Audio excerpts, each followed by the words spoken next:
Hello, and welcome back to Extracurricular Activities. I have a cup of cocoa with me because I wanted something that wasn't just water tonight. Yeah. And I haven't gone out to buy more soda. I am caffeineless currently. I hope that doesn't cause any troubles for me.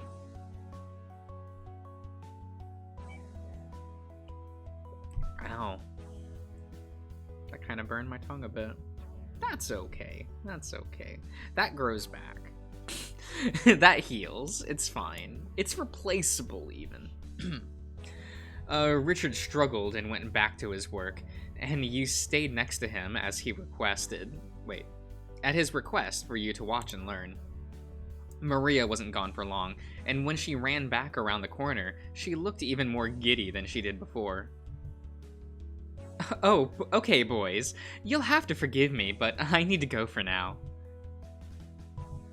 An old friend reached out to me recently. Remember the man I told you I had coffee with last week? Yeah, I remember. Well, he's taking me out to dinner tonight, so I need to go get ready. He's taking you on a date? He just wanted to catch up a little more. We only got to chat for an hour or so the other day. It'll be nice to go out again. It's not something I get the chance to do often. Are you really, you can really trust this guy? Yes, I trust him. We've known each other for ages. Doesn't mean he hasn't changed since then. Oh, Richard, it's fine. He's certainly changed over the years, but it seems like it's in a good way. Still, I want you to be careful. Don't worry, I will be. I'll call you if anything goes wrong. For now, I'm off to go get ready. I can't wait to see the finished bed when I get home. And tomorrow, we'll fill it up. Right. Have fun tonight, Maria. I will. Harumph. Why Richard be so upset? Why he an angry boy about this? It's cute. Richard didn't say anything else as he returned to his work, and you heard him grumble to himself while he worked. You okay, Richard? Just dandy. You sure don't seem it. Well, I am. Absolutely fucking peachy. You want to talk about it? No. I want to finish building this damn thing and go relax. What else can I do to help? None. Are you sure? Yup. I can handle the rest myself. You can go inside. Oh, okay then. If you need help with anything, just let me know. Guess I'll just leave him alone for now and go chill in my room. Since I have nothing else to do, maybe I should read some of Coach's book. Yeah! I'll go ahead and read some of the book I got from Coach. Let's see here. Chapter 1. I hope they just have the whole book written. That would be something. Oh god. Oh god. That is the big text. Oh no. Oh god. Game, please. My brain. I can't read a full wall of text. I can barely read a sentence sitting by itself. Okay. Incompetent fool! Be careful of what you are mixing. Otherwise, you might just blow us all up. I'll never understand why they let you beasts practice magic. There had been a small puff of smoke and flame that erupted near the back of the classroom, where a Lupin morph was sitting, shrouded in his red robe. Yes, sir. I'm sorry, he mumbled back to the man in front of him. This was a school for magic, and his student in particular was having a rough time grasping some of the more basic concepts. He had barely scraped by on the entrance exams, and his current scores were not going to keep him in the school for very long. The money he had spent so long saving up was going to be wasted if he did not pull his act together soon. Why is this so difficult for me? He muttered. Wrap your head around this already, Shard. I've got nowhere to go if they kick me out of the school, so I gotta focus. Shard glanced back down at the parchment on his desk, trying to figure out which ingredient he added too much of into his bowl to cause the small blast.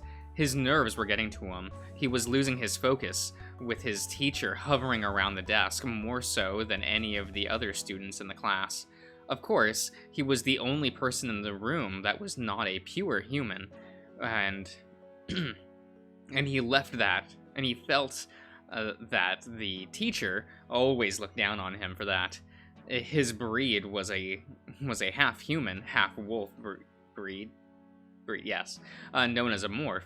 He retained mostly human traits, such as speaking and walking upright, but his body was covered in fur, and he had the head of a canine, and he had a tail. Oh. We're gonna be here a hot minute, aren't we? His race was born from magical experiments on animals decades ago, but many humans in the world scorned them all. Ah, I see where I went wrong, he said. I read the runes wrong and added my ingredients together backwards, causing it to mix improperly. After a moment of throwing together a new batch of components into his bowl, he muttered an incantation to himself and brought a bright puff of smoke floated up out of the bowl. Shard grinned when the smoke cleared, leaving a small red orb in the bottom of the dish. About time you got this one right, Shard, the old man scoffed as he walked away. With a heavy sigh, Shard picked up the orb between his fingers and held it up to his eyes, watching a swirling mist inside of it. He had created his first magic orb, and he could not have been happier at the time. Creating these orbs was one of the first big steps to becoming a true wielder of magic. The orbs were used in casting any of their spells without the need of reagents. That's what that word is. But their use was limited, so anyone interested in becoming more adept in the arts of wielding magic had to first master the creation of these orbs.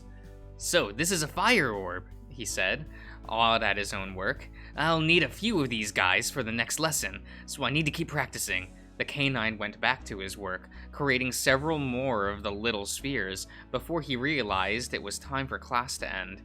He cleared up his desk and pocketed the orbs he had already made when the teacher said, "Class is dismissed for the day, but be sure to study what we covered in class today, and to bring quills and parchment to class tomorrow, as we shall be practicing scribing of runes."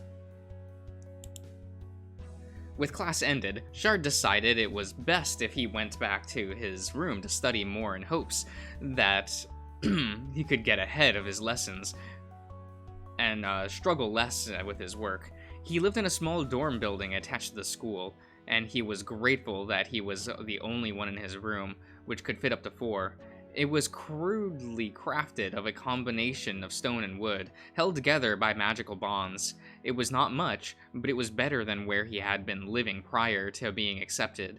He entered his room and tossed his robe aside before starting a fire in the fireplace. It was early winter, so his room was starting to get cold while he was away at class, but a nice fire did good. Fire did good keeping him warm. While he that's stacked on each other. That's weird. Studied and gave him plenty of light to read. Grabbing his schoolbook and robe, he made himself comfortable on the floor in front of the fire and began reading the variety of different orbs he could craft. Do you want to keep reading? Oh, God. Like I do?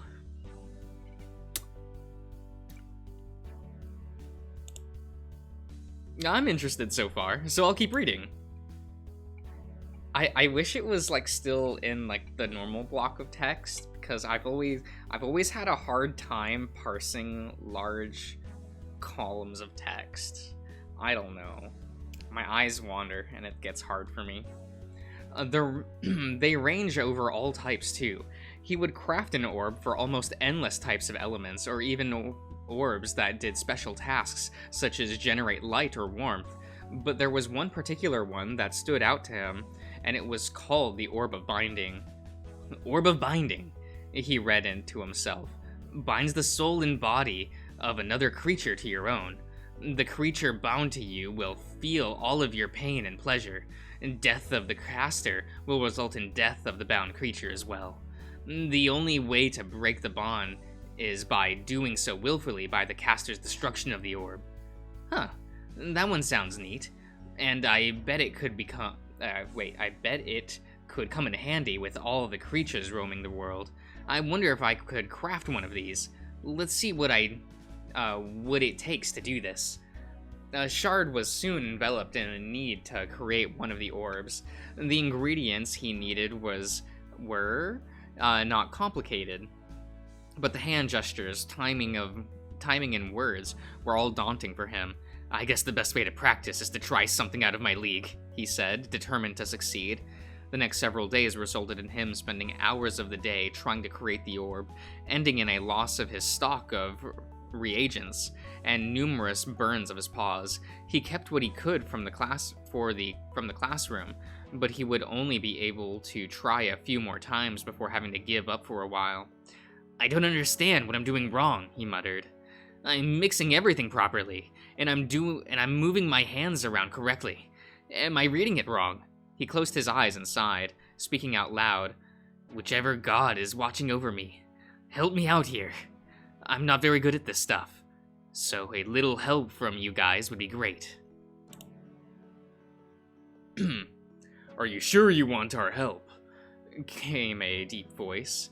Shard spun his head around, looking through his room for the source of the voice, but he saw nobody. He could not believe his ears. Was there actually a god speaking to him? Of course. Else I'd not be asking for it, he said. As I'm sure you can tell, I'm not very good at this magic stuff. What will I get in return for helping you? The morph shuddered. What do you want? I have nothing to offer aside from my loyalty to you. But really, I don't want to follow an evil god, so I hope you're not that kind. Huh, you're an interesting one. I suppose you can say I'm not evil, but I do like power. And if I can help foster power within you, perhaps you will be a worthy follower. A warm gust of air swirled around the canine where he was sitting, and he felt a heat burning momentarily in his chest. Something felt different now, but it was not something he could explain. He looked at all the materials scattered around him and decided he would try once more to make the binding orb. As he began the process, he began noticing things he had been doing wrong right away. All of his measurements were wrong, and he had been using either too little or too much of all of his ingredients. Even his hand motions felt more in sync than they had been in the previous attempts. He began nearing the final stages of the spell, and his heart was racing now. This was the time he was going to complete the orb, and he could feel it. The words he spoke felt different as they rolled off his tongue, almost like he was not the one speaking anymore. With the last words slipping out, a bright flash of light blinded him for a second, and as his vision returned, he was overjoyed to see a clear, mist-filled orb sitting before him. I did it! I made it! Thank you, whoever you are, Shard spoke, looking around his room again. Ah, so this is a chance you can do great things, said the voice again. Very well. I am Reinhurst, the god of strength and wisdom. Strength and wisdom? Yes, I govern over the two, and neither you possessed. But I see possibilities coming to you in the future, and I'm curious to find out what you will do with it. Good luck, Shard. And do not disappoint me. I'll do my best, Reinhurst. You'll have my loyalty. Okay. Do you want to keep reading? How much of this was written? But why? I was joking earlier when I said be a whole book. I was joking. Jokingly.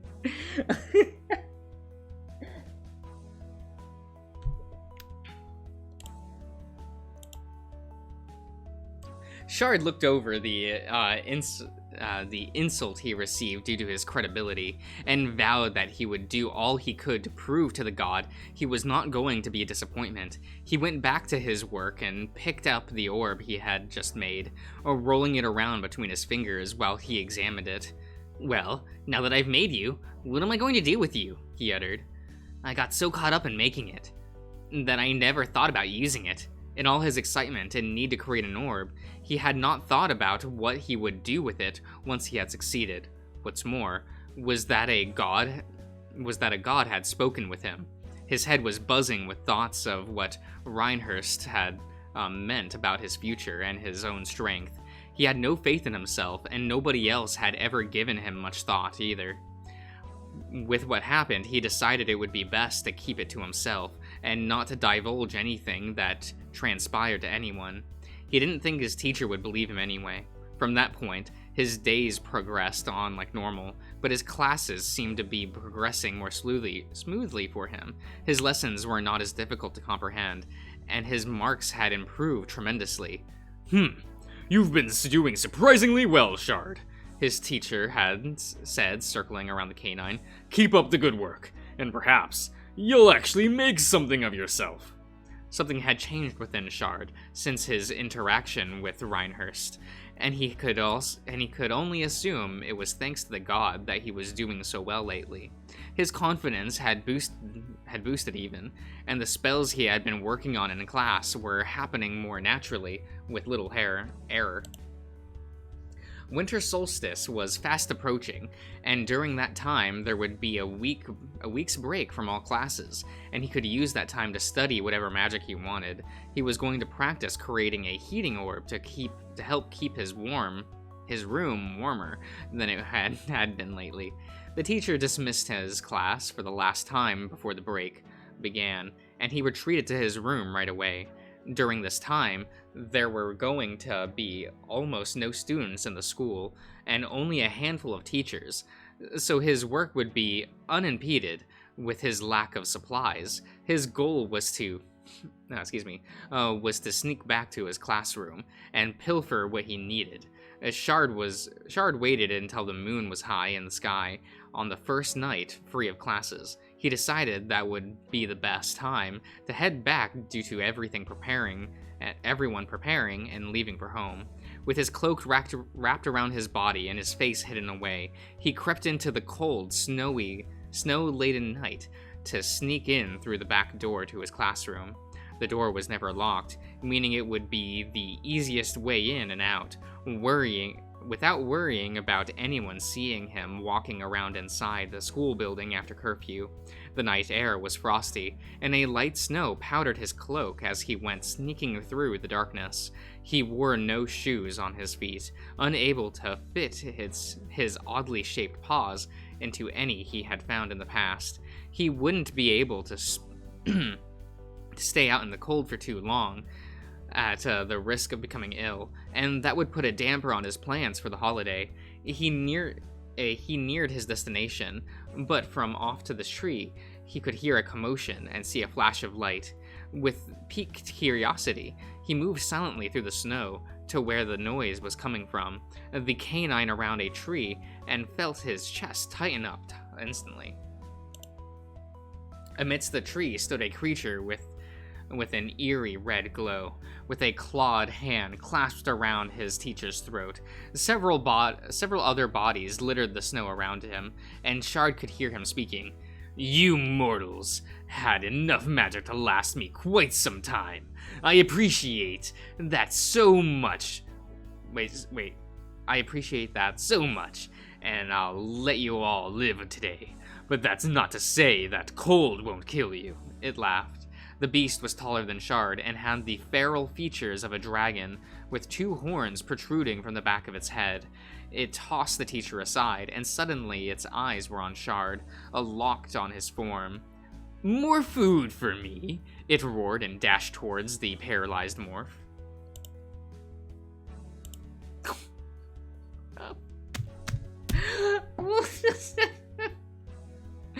Okay, we're gonna end the part here. And I guess we'll continue reading next time. A book within a book. Let's go. It's going to be great. I'll see you around, everyone.